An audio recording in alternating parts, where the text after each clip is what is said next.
Hello, শুনতে পাচ্ছ তোমরা আমাকে? জি স্যার। একটু ডিস্টারবেন্স ছিল, এই জন্য একটু লেট হলো। হ্যাঁ, আচ্ছা, আজকে আমরা যে বিষয় নিয়ে আলোচনা করতে চাচ্ছি নিউমেরিক্যাল অ্যানালাইসিসের সিস্টেম অফ লিনিয়ার ইকুয়েশনস নিয়ে। সিস্টেম অফ লিনিয়ার ইকুয়েশনস কি, মানে সমীকরণ জোট বাংলায় যতদূর জানি।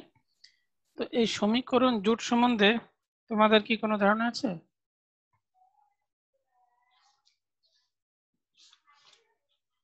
কারো কোনো ধারণা নেই?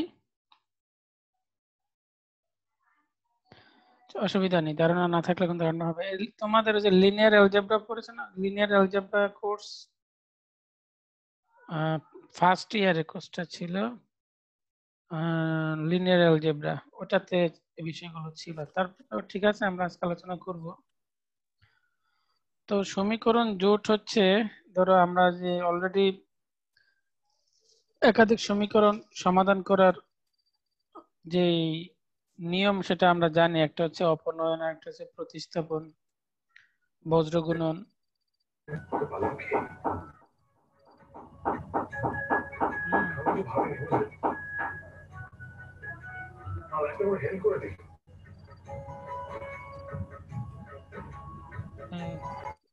স্যার আসসালামু আলাইকুম। ওয়ালাইকুম আসসালাম। ওকে,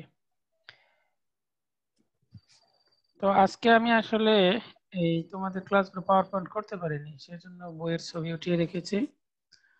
বইয়ের এগুলো, এই বইটার ছবিটা হচ্ছে সায়েন্স ভিউ পাবলিকেশনের। জিনিস একই আছে, তোমরা অন্য বই দেখতে পারো। তো এই সিস্টেম অফ লিনিয়ার ইকুয়েশনস, যেমন ধরো এই যে এখানে এখানে তিনটা ইকুয়েশন আছে, এই একটা, এই একটা, তিনটা। এই তিনটা ইকুয়েশন, তিনটা চলক আছে এক্স ওয়াই জেড, আর আমার সমীকরণ আছে তিনটা। তো এই যে তিনটা সমীকরণ, এক্স ওয়াই জেড এর এমন মান নির্ণয় করতে হবে যারা একই সাথে তিনটা সমীকরণকে সিদ্ধ করবে।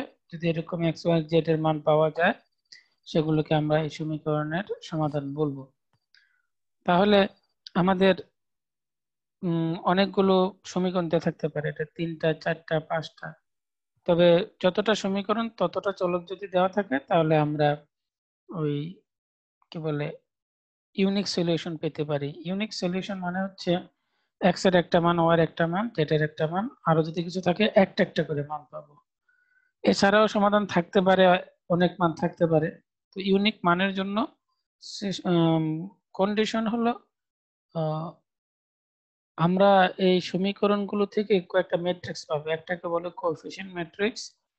এই এক্স ওয়াই জেড এর কোএফিশিয়েন্ট গুলো নিয়ে যে ম্যাট্রিক্সটা হবে তিনটা সমীকরণ থেকে, ওইটাকে বলবো কোএফিশিয়েন্ট ম্যাট্রিক্স। এই কোএফিশিয়েন্ট ম্যাট্রিক্স এর নির্ণায়ক যদি জিরো না হয়, তখন আমরা ওই সমাধান পাবো সিঙ্গেল, মানে unique solution, X Y Z এর একটা করে। এটা হলো প্রথম কথা। আর এখন আমরা এই সমাধান করার জন্য অনেকগুলো পদ্ধতি ব্যবহার করব। এক নাম্বার হচ্ছে ক্রেমার্স রুল, যেটা আজকে দেখাবো না। দুই নাম্বারে আছে ক্রেমার্স রুল, তোমরা জানো, ইন্টারমিডিয়েটও করেছো। তিনটা সমীকরণ থাকলে যে নির্ণয় করে কিভাবে মান বের করা লাগে। আর আরেকটা হচ্ছে বিপরীত বিপরীত ম্যাট্রিক্স বের করেও করা যায়। তবে আমরা আজকে যেটা করব সেটা হচ্ছে গাউসিয়ান এলিমিনেশন মেথড। এই গাউসিয়ান এলিমিনেশন মেথডটা কি? গাউসিয়ান এলিমিনেশন মেথডটা হচ্ছে, দেখো এইখানে এইখানে যে সমীকরণ সেটটা, মানে সিস্টেম অফ ইকুয়েশন গুলো লেখা হয়েছে, দেখো a11x1, a12x2, a1n, মাঝখানে ডট ডট দেওয়া আছে xn। হ্যাঁ, এই সমান হচ্ছে b1। এই যে এখানে যে সাফিক্স গুলো দেওয়া আছে, প্রথমটা হচ্ছে সারি সংখ্যা, দ্বিতীয় হচ্ছে কলাম সংখ্যা। মানে দেখো a11, a12, a1n, মানে প্রথম সাফিক্সটা অলওয়েজ 1 প্রথম লাইনে, প্রথম সারিতে, দ্বিতীয়টাতে 2, তৃতীয়টাতে 3। আর পরেরটা হচ্ছে কলাম সংখ্যা নির্ণয় করে x1, x2, x3। হ্যাঁ, তাহলে হচ্ছে কলাম সংখ্যা। এখন এই এক্স গুলো বাদ দিয়ে আমি যে ম্যাট্রিক্সটা তৈরি করব সেটার নাম দেব এ। এটাকে বলা হবে কোএফিশিয়েন্ট ম্যাট্রিক্স। সবাই একটু কেয়ারফুলি খেয়াল করো। সাউন্ড হচ্ছে, কাদের প্রবলেম হচ্ছে বলো তো? মাইক অফ করো যাদের কথা বলছো। হুম? আচ্ছা, আমি বলতে চাচ্ছি এরকম আমার অনেকগুলো সমীকরণ দেওয়া থাকতে পারে, তবে এখানে দেখো যে এন সংখ্যক সারি আছে, এন যেহেতু লেখা আছে নিচে, আর এখানেও এন আছে, আর এই ডান পাশে আছে হলো আমাদের কি বলবো কলাম, একটা কলাম আছে। তো এই সমীকরণগুলোকে আমরা ম্যাট্রিক্স এর মাধ্যমে প্রকাশ করতে চাই, সেটা কিভাবে? সেটা হচ্ছে এই এক্স গুলো ছাড়া বাকিগুলো লিখবো, যুগচিহ্ন না, শুধু কোএফিসিয়েন্টস গুলো লিখবো, তাহলে একটা ম্যাট্রিক্স পাবো। এই ম্যাট্রিক্সটাকে বলা হবে কোএফিসিয়েন্ট ম্যাট্রিক্স। আর এই এক্স এক্স গুলোকে আমি এইভাবে লিখবো, একটা কলাম দেখো, x1 x2 x3 xn, সব জায়গায় x1 x2 x3 xn, এটাকে একটা কলাম ম্যাট্রিক্স আকারে লিখবো x1 x2 dot dot xn। আর এই পাশেরটাকে একটা কলাম ম্যাট্রিক্স আকারে লেখা যায় b1 b2 bn। তারপরে এটাকে আমরা এইভাবে লিখতে পারি এ অনুপাত, এটা এমনি জাস্ট বোঝাচ্ছে বিটাকে আলাদা করার জন্য। এই দুইটা ম্যাট্রিক্সকে আমি এইভাবে লিখতে পারি। দেখো, এই ম্যাট্রিক্সটা লিখেছি, তার সাথে যে কোলন দিয়ে বি ম্যাট্রিক্সটা লিখেছি। এই ম্যাট্রিক্সটার নাম হলো অগমেন্টেড ম্যাট্রিক্স। বাংলায় কি বলে আমি জানি না, ইংরেজিতে হচ্ছে অগমেন্টেড ম্যাট্রিক্স, এ ইউ জি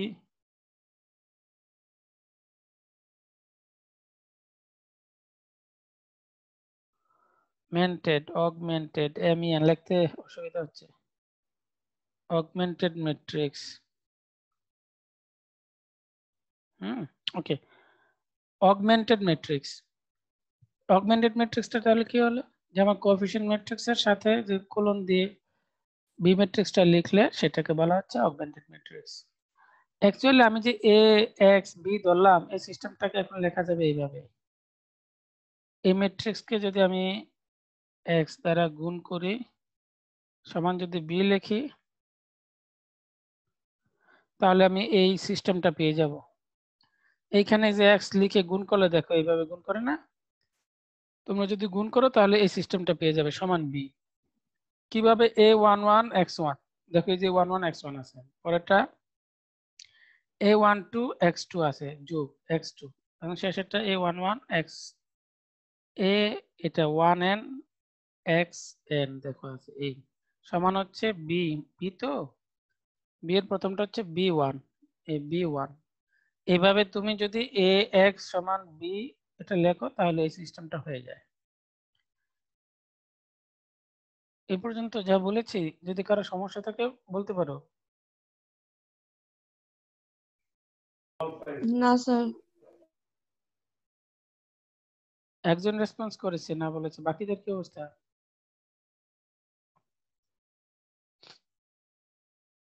সমস্যা থাকলে বলো, নাহলে আমাকে আগাতে হবে আর কি। যাই হোক, যদি সমস্যা না বলতে চাও নাই, আমি বলতে চাচ্ছি এই যে সিস্টেম অফ ইকুয়েশনস এটা আছে, এটাকে আমি এইভাবে লিখতে পারি। এ হচ্ছে এই কোএফিশিয়েন্ট গুলো নিব, যেখানে কোএফিশিয়েন্ট ম্যাট্রিক্স বলবো, এক্স হচ্ছে একটা কলাম ম্যাট্রিক্স নিব এইভাবে, x1 x2 x3 যতগুলো আছে আর কি কলাম ম্যাট্রিক্স, আর বি হচ্ছে আরেকটা কলাম ম্যাট্রিক্স। তাহলে এই সিস্টেমটাকে লেখা যায় ax ইকুয়াল টু বি, তোমরা গুণ করে দেখবে এটাই হয়।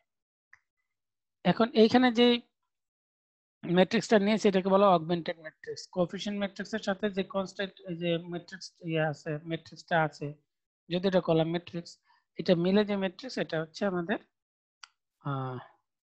কি বলবো অগমেন্টেড ম্যাট্রিক্স।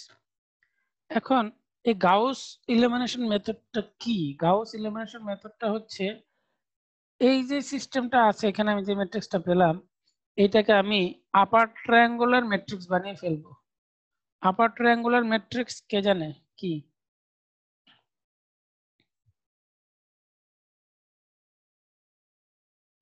কেউ জানো আপার ট্রায়াঙ্গুলার ম্যাট্রিক্স কি?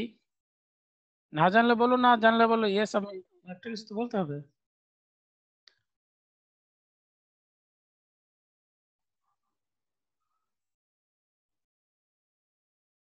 কেউ কিছু বলে না। স্যার আপার ট্রায়াঙ্গুলার মানে হচ্ছে নিচে গুলো 0 0 থাকে, মানে নিচে বলতে আপনার 2 1 আর 3 1 আর 3 2।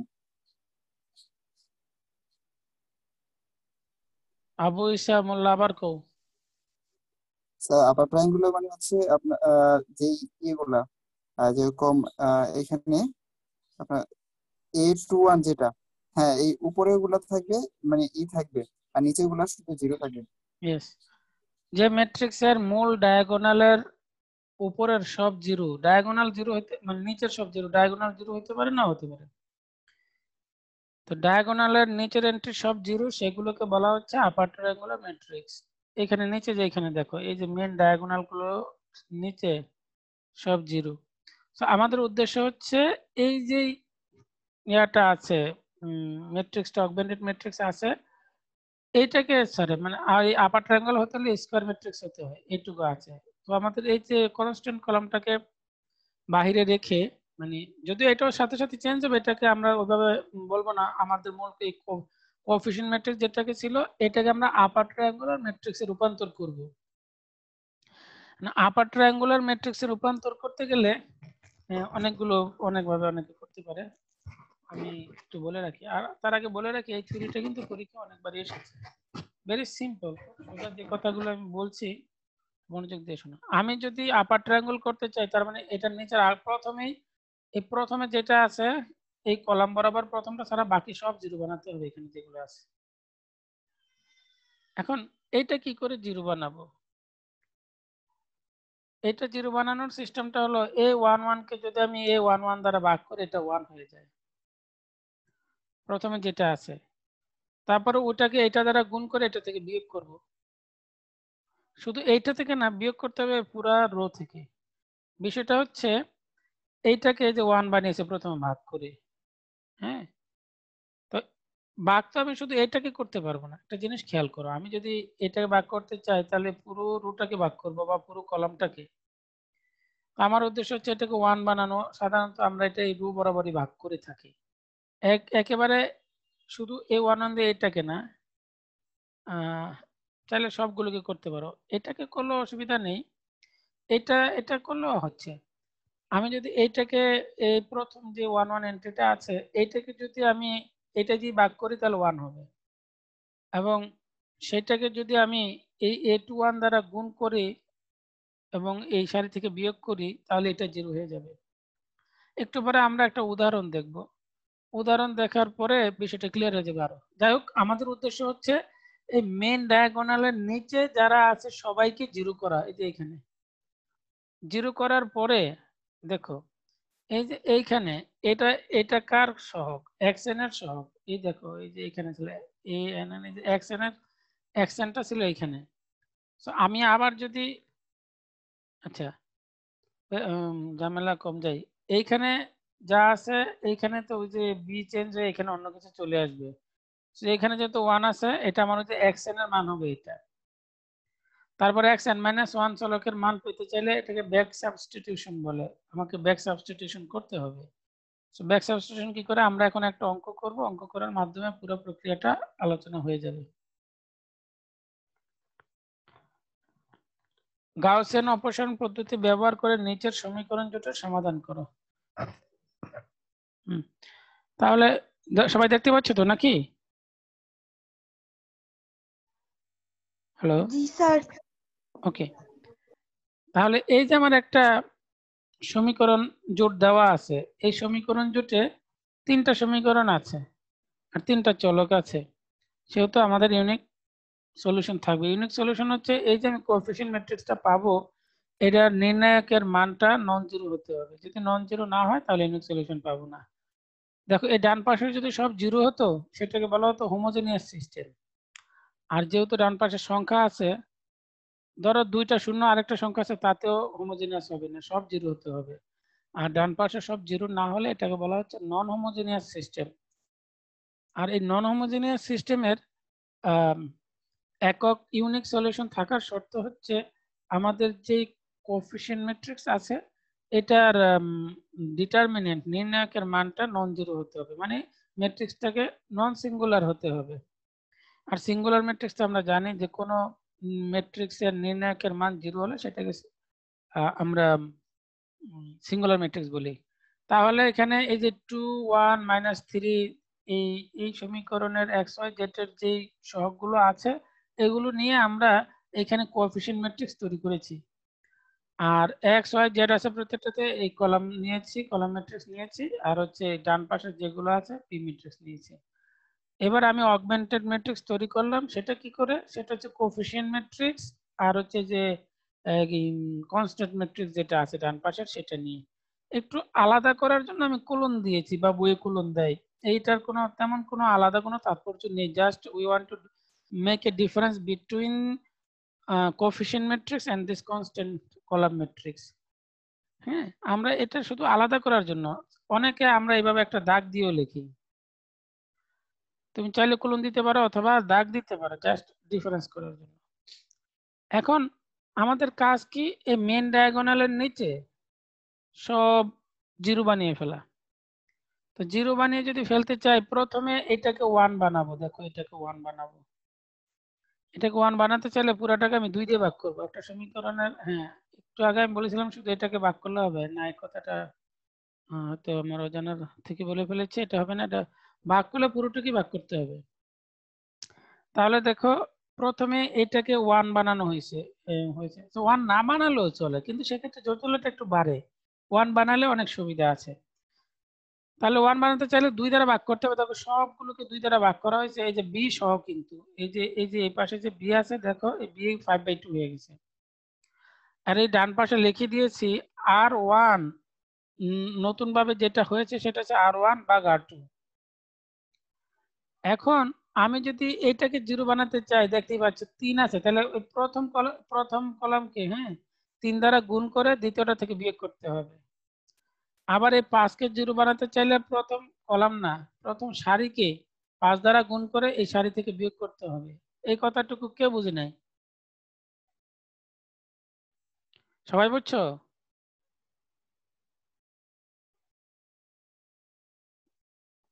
ইতিকুণ্ড, শুনতে পাচ্ছ আমার কথা?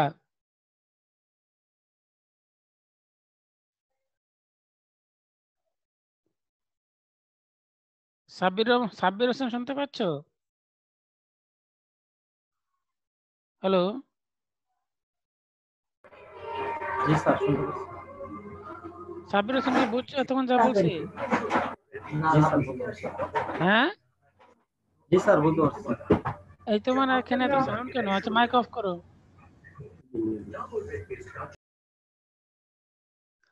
বিলকিস আক্তার, রূপা, কারা কারা আছে? মারিয়া তাসনিম, বুঝছো গুলো এতক্ষণ যা বলেছি?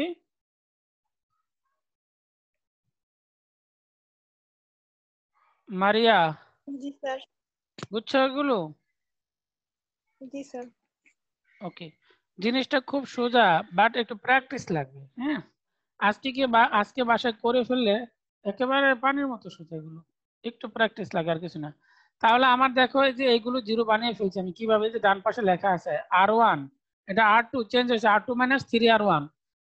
সো এটাকে 3 দ্বারা গুণ করলে 3, এই 3 থেকে 3 বিয়োগ করলে 0। এটাকে 3 দ্বারা গুণ করবা, যা হয় -2 থেকে ওটা বিয়োগ করবা, বিয়োগ করলে -7/2 হবে।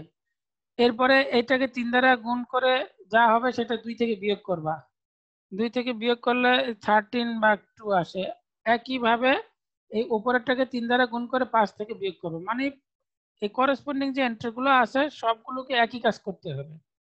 একইভাবে এটাকে 0 বানাতে চাইলে তৃতীয় মানে 3 কে যেটা আছে, এটাকে এই কলামকে 5 দ্বারা, এই রোকে 5 দ্বারা গুণ করবা, এটা থেকে বিয়োগ করবা, এই যে এখানে লেখা আছে। তাহলে দেখো আমার প্রথম দুটো 0 হয়ে গেছে, আর বাকিগুলো সে অনুযায়ী চেঞ্জ হয়েছে। এখন আমি যদি এই যে শুধু এইটাকে 0 বানাতে পারি তাহলে কিন্তু আমার কাজ শেষ। And সেটা করার জন্য আগে এই যে মাঝখানে যেটা আছে এটাকে আমি 1 বানাবো, মানে ডায়াগোনাল বরাবর যে লাইনটা আছে সেটাকে 1 বানাবো। তো সেটাকে কি করে 1 বানাবো? যেটা আছে ওটা দিয়ে ভাগ করব। আর ভাগ তো করবো শুধু এটাকে না, পুরো রোকে। কি হচ্ছে?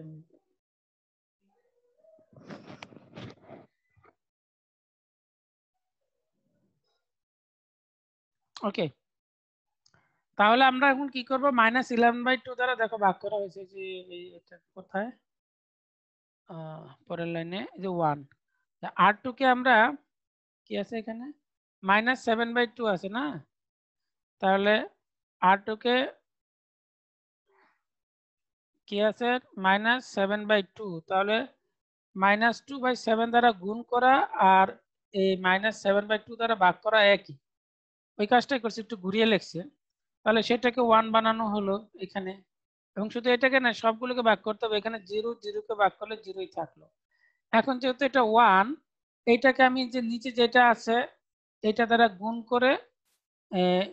করে এটা থেকে বিয়োগ করে দিব। তার মানে কি হচ্ছে যে r2 কে আমি -11/2 দ্বারা গুণ করে এটা থেকে বিয়োগ করব, অথবা এটা দ্বারা এই 11/2 দ্বারা গুণ করে এটার সাথে যোগ করব, অ্যাকচুয়ালি এটাকে 0 বানাবো, এটা এখানে করছি, এখানে লেখা আছে। তারপরে এইখানে যে সংখ্যাটা পেয়েছি এখন এইটাকে 1 বানিয়ে ফেলবো, যা আছে সেটা দ্বারা এটাকে ভাগ করে দেবো। তো r3 সমান হচ্ছে -7/26 r3, ওই দ্বারা গুণ করলে আমার এটা 1 চলে আসে। তাহলে আমার এই যে ডায়াগোনাল বরাবর দেখো সবগুলো আমার 1 আছে, 1। তাহলে যেখানে যে কোএফিসিয়েন্ট আছে এখন আমরা সেইভাবে সমীকরণটা বসিয়ে দেব। দেখো এইখানে এটা হচ্ছে জেড এর জায়গা, জেড, তাহলে জেড সমান আছে -2। তারপরে হলো সমীকরণ দেখলে ½ y - 3/2z সমান হচ্ছে 5/7। তারপরে হচ্ছে 1 মানে হচ্ছে x, ½ y - 3/2z, এটা সমান হচ্ছে আমার এই পাশে যেটা আছে 5/2। তাহলে এই আমরা যে এই ট্রায়াঙ্গেল আকারে ম্যাট্রিক্স করার ফলে আমরা এরকম পেলাম। এখন z এর মান তো জানি, এই z এর মানটা আমি এই যে 2 নম্বর সমীকরণে বসিয়ে সমাধান করলে y এর মান পাবো। এটা হলো ব্যাক সাবস্টিটিউশন বলা হচ্ছে, যে আমি লাস্টের মানটা জেনে গেছি, এখন এটাকে আগেরটাতে বসিয়ে আমি আরেকটা পেলাম, এই দুইটার মানটা প্রথম সমীকরণ বসিয়ে আমরা x এর মান পাবো। এইভাবে সমাধান করে পাওয়া গেছে z সমান -2, y সমান -3, x = 1। তাহলে এ হলো আমাদের গাউস ইলিমিনেশন মেথড। কারো কোথাও সমস্যা থাকলে আমাকে বলো। না স্যার। বুঝছো তো সবাই নাকি? দেখো আমরা প্রথমে থিওরিটা আমি এভাবে বোঝাতে চেয়েছি, থিওরিটা বোঝাতে গেলে এখন অঙ্কটা করার ফলে তুমি বুঝে ফেলবা। আজকে তোমরা এই থিওরিটা দেখবা এবং একটা অঙ্ক করবা নিজে নিজে, যেখানে অসুবিধা হবে বইয়ের সহযোগিতা নিবা, তবে আর কোনো অসুবিধা কি বলে সমস্যা থাকবে না অঙ্ক করতে গেলে, একটা দুটো অঙ্ক করে ফেলবে, ভেরি সিম্পল। নেক্সট ক্লাসে আমরা পড়ব গাউস জর্দান এলিমিনেশন মেথড, শুধু অল্প একটু আলাদা বিষয় আছে, বাকি সব সেম। একজন রেসপন্স করেছে, বাকি কারো যদি কোথাও সমস্যা থাকে এই অঙ্কের মধ্যে আমাকে বলো, এখনো তো অঙ্কটা পেজে আছে, আমি সমাধান করে দিব, বলো। না হলে আমি ওই এই পেজ থেকে আপাতত বিদায় নেব আর কি।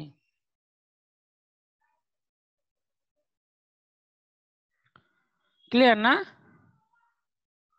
জি স্যার। ওকে, ধন্যবাদ সবাইকে, যেহেতু এটুকু বুঝে ফেলছো। এখন আমরা ওই এইটারই আগামী ক্লাসে যে প্র্যাকটিক্যালটা হবে, হ্যাঁ, সেটার একটা নমুনা দেখিয়ে দিচ্ছি।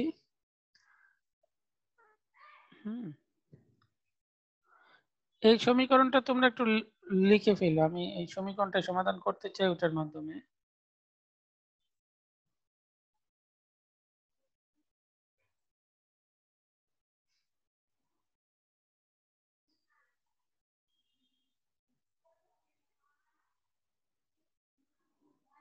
কেন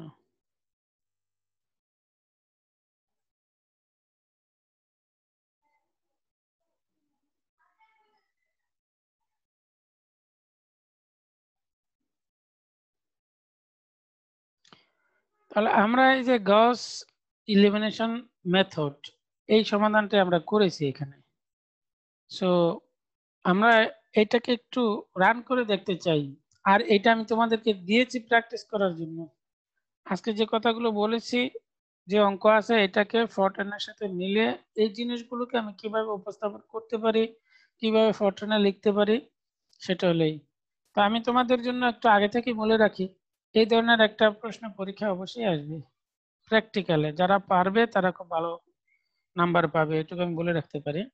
তো সেহেতু আমি এটা আগামী দিন এটা বোঝাবো, আর আজকে আমি একটু জাস্ট এটা কিভাবে কাজ করে সেটা দেখানোর জন্য বলছি। তোমাদের কাছে কি ওই সমীকরণ বই বই আছে কারো কাছে? আমাকে সমীকরণগুলো বলতে হবে যেটা আমরা এতক্ষণ সমাধান করেছি।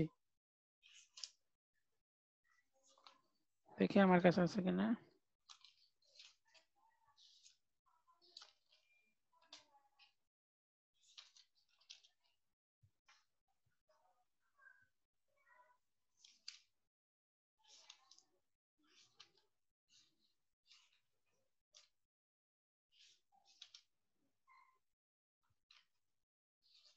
হুম, কই গেল?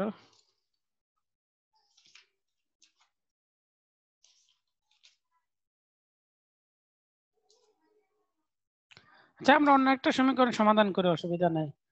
একটা সমীকরণ ধরো 2x প্লাস ওয়াই, তোমরা খাতা কলম আছে কারো কাছে? হ্যালো, জি স্যার। লেখো 2x plus y plus z equal to 10।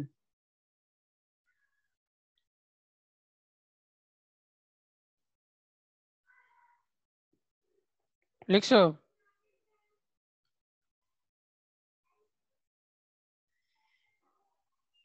দ্রুত বলো।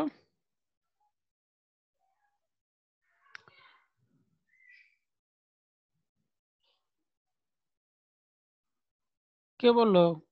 আর কারো আছে খাতা কলম? স্যার আরেকবার একটু বলেন। 2x plus y plus z equal to 10। Sir লিখছি, তারপর 3x plus 2y plus 3z equal to 18। 3x plus 2y plus 3z equal to 18। তারপর হলো জি স্যার x প্লাস লিখছি। 4y plus 9z equal to 16। x plus 4y plus 9z equal to 16।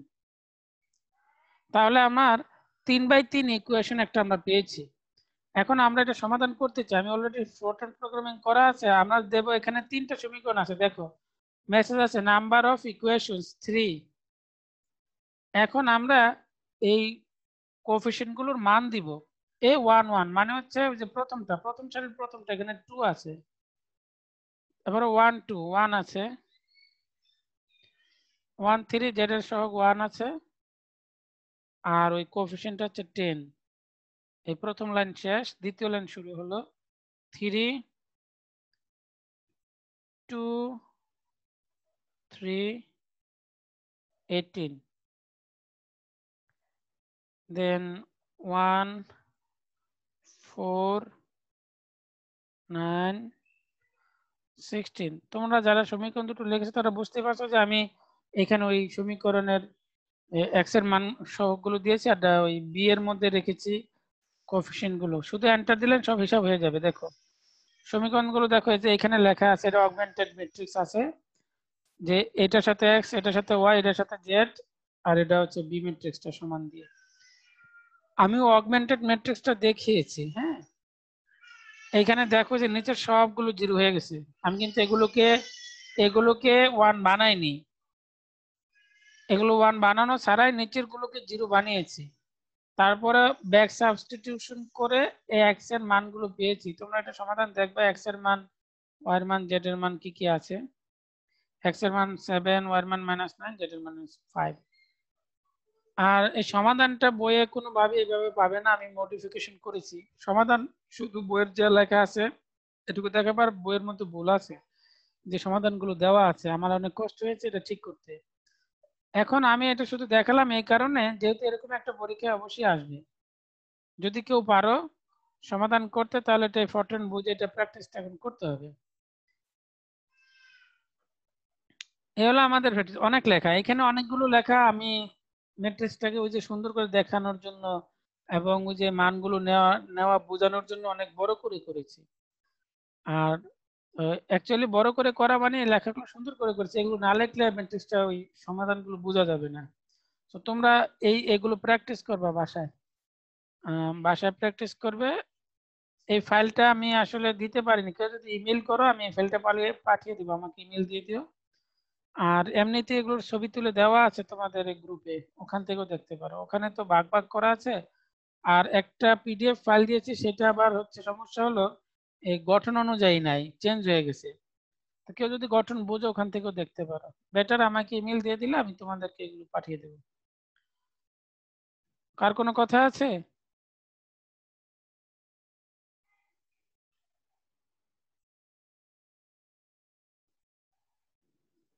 কারো কোনো কথা নেই?